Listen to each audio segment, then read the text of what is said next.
ओम नमः शिवाय। ओम नमो भगवते वासुदेवाय नमः।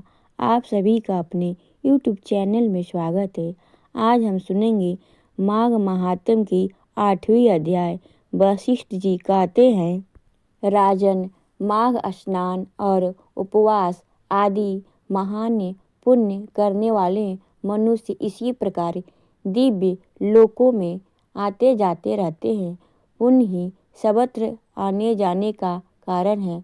पूर्व काल में विप्रवर पुष्कर भी यमलोक में गए थे और वहाँ बहुत से नरकीय जीवों को नरक से निकालकर फिर यहाँ आए पूर्वत अपने घर में रहने लगे। त्रेता युग में जब भगवान श्री रामचंद्र जी राज करते थे, तभी एक समय किसी ब्राह्मण का पुत्र मरकर यमलोक में गया और पुनः वह भी जी उठा। क्या वह बात तुमने नहीं सुनी है? देवकी नंदन श्री कृष्ण ने अपने गुरु शांतिपति के पुत्र को, जिसे बहुत दिन पहले ही ग्रास से अपना ग्रास बना लिया था, पुनः यमलोक से ले आकर गुरु जी को ग्रहण किया था। इस प्रकार भी कई मनुष्य यमलोक से लौट आए हैं।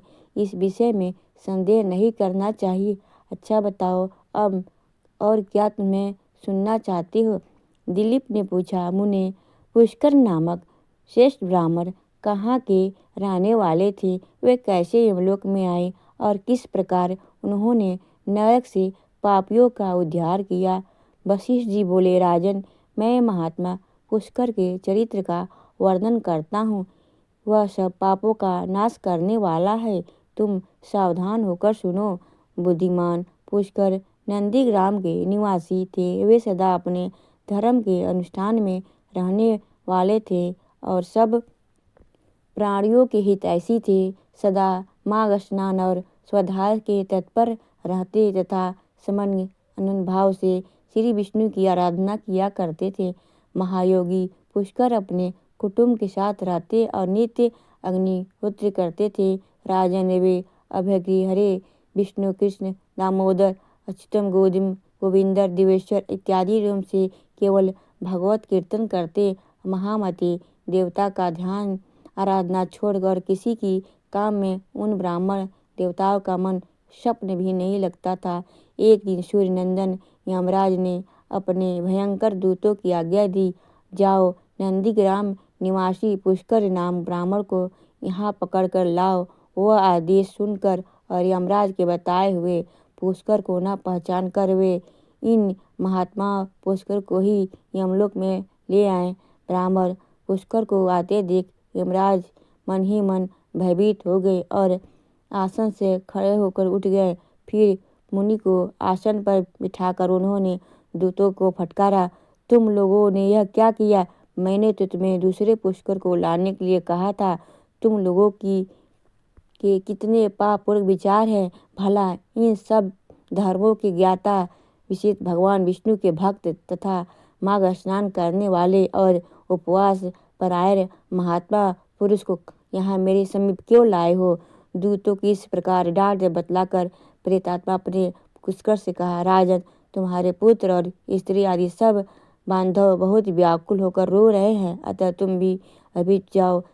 तब पुष्कर ने यम से कहा, भगवान, जहाँ पापी पुण्य यातना में शरीर धारण करने वाले कष्ट भोगते हैं, उन सब नरकों को मैं देखना चाहता हूँ। यह सुनकर सूर्य कुमार अपने यमलोक पुष्कर को सैकड़ों और हजारों नरक दिखलाए। पुष्कर ने देखा, पापों और जीव नरक में पकड़ पकड़ कर बड़ा कष्ट भोगते हैं। कोई सूली पर चढ़े हैं, किन्हीं की ब्याह खा रहा है, जिससे वे अत्यंत दुखित हैं। कोई पापी तपी हुई बाल सूप चल रहे हैं, किन्हीं के कीड़े खा रहे हैं। कोई जल में भिगोत कीड़े से ढकेले जा रहे हैं, कोई कीड़ों से पीड़ित है, कोई असी प्रत से दौड़े हैं, किसी के उनके अंग छिन्न भिन्न हो गए हैं, किन्हीं की धारों चीर लहू बह रहा है, कोई कुल्हाड़ों से काटे जा रहे हैं, किन्हीं को खारी कीचड़ में कष्ट भोगना पड़ता है, किन्हीं को सुई चुभो चुभो कर गिराया जाता है, कोई सर्दी से पीड़ित है, उसको तथा अन्य जीव के नरक में पड़कर यातना भोग देखने पुष्कर को बड़ा दुख हुआ। वे मुझसे बोले, क्या आप लोगों ने पूर्व जन्म में कोई पुण्य नहीं किया था, जिसने यहाँ यातना से पढ़कर आप सदा दुख भोगते हो? नरक के जीवों ने कहा, विप्र, हमने पृथ्वी पर कोई पुण्य नहीं किया था, इसी से इस यातना में पड़कर जलते हैं और बहुत कष्ट उठाते हैं।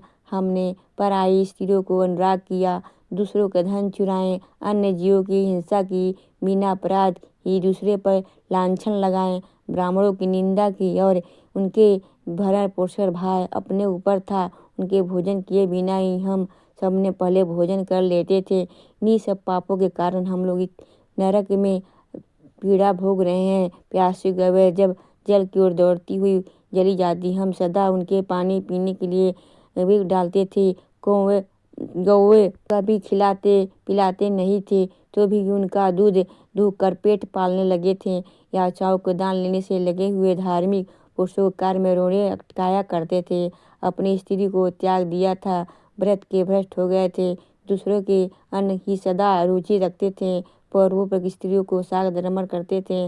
ब्राह्मणों को देने की प्रतिज्ञा करने के लोभ में दान नहीं दिया। हम धरोहर हड़प लेते थे, मित्र से दुख करते तथा झूठी गवाही देते थे। इन्हीं सब पापों कारण आज हम पीड़ा भोग रहे हैं।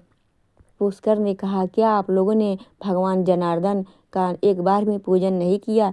किसी ने आप ऐसी भयानक दशा पहुँचे हैं जिन्होंने समस्त लोगों के स्वामी भगवान पुरुषोत्तम पूजन किया है। उन मनुष्य का मुस्तक ही हो सकता है, फिर आप क्षय तो क्या बात ही है। प्राय आप लोगों ने श्री पुरुषोत्तम भगवान के चरणों में मस्तक नहीं झुकाया है।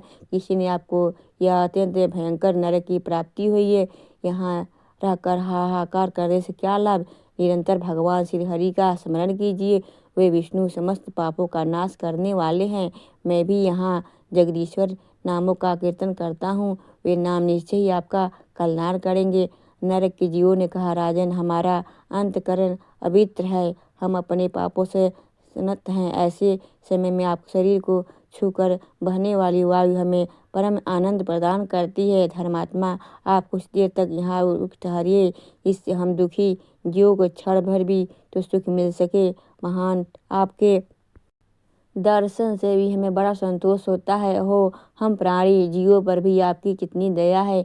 यमराज ने कहा, धर्म की गाथा पुष्कर, तुमने नरक देख लिए, अब जाओ, तुम्हारी पत्नी दुख और सुख में डूबकर रो रही है। पुष्कर बोले, भगवान, जब तक इन दुखी जीवों की आवाज़ कानों में पड़ती है, जब तक कैसे जाऊं, जाने पर भी यहाँ मुझे सुख नहीं मिलेगा। आपको कैसे आपकी बार जो आगे में ढेरे गिरे हैं, उन नरकियों जीवों को यह दिन नाराज पुकार सुनिए। कितने ही जीवों को मुख से निकली हुई यह ध्वनि सुनाई देती है, हाय मुझे बचाओ, मेरी रक्षा करो, रक्षा करो। समस्त भूतों की आत्मा, सबके ईश्वर, सब प्राणी श्री हरि मैं नित्य आराधना करता हूँ। इस सब सत्य के प्रभाव से नारकीय जीव तत्काल मुक्त हो जाएंगे। भगवान विष्णु सबके स्थित हैं, सब में स्थित हैं और सब कुछ भगवान विष्णु के स्थित है। इस सत्य को नारकीय जीवों को तुरंत कलेश से छुटकारा हो जाए। हे कृष्ण, हे भगवान, हे जनार्दन, हे हरे विष्णु, यहाँ सब नरक भीतर यातनाओं से पड़े हुए इन सबको जीवों को रक्षा कीजिए। पुष्कर के द्वारा उच्चारित भगवान नाम सुनकर वहाँ नरक में पड़ गए हुए सभी पापों को तत्काल उसे छुटकारा पा गए। वे सभी प्रसन्नता साथ पुष्कर से बोले, ब्राह्मण, हम नरक से मुक्त हो गए, इससे संसार में आपकी अनुपम कीर्तियाँ विस्तार हो। यमराज ने भी इस घटना से बड़ा विस्मय हुआ। वे पुष्कर के पास जा प्रसन्नचित होकर वरदान के द्वारा उन्हें संतुष्ट करने लगा। वे बोले, धर्मात्मन, तुम पृथ्वी पर जाकर सदा वहीं रहो, तुम्हें और तुम्हारे सुधो को भी कोई नहीं भय है। जो मनुष्य तुम्हारे महात्मा प्रतिदिन स्मरण करेगा, उसे मेरी कृपा से अपरित का भय नहीं होगा।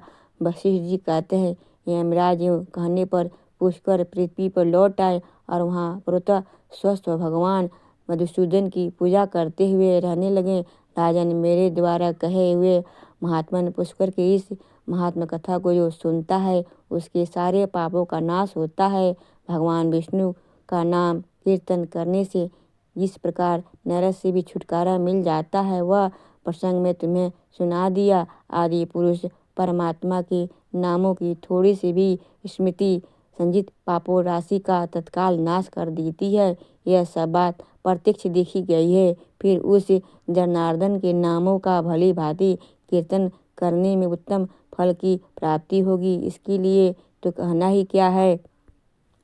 अगर आपको यह कथा उपयोगी लगी हो तो इसे अपने घर परिवार तक जरूर पहुँचाएं और वीडियो को लाइक शेयर सब्सक्राइब करें। ओम नमो भगवते वासुदेवाय नमः।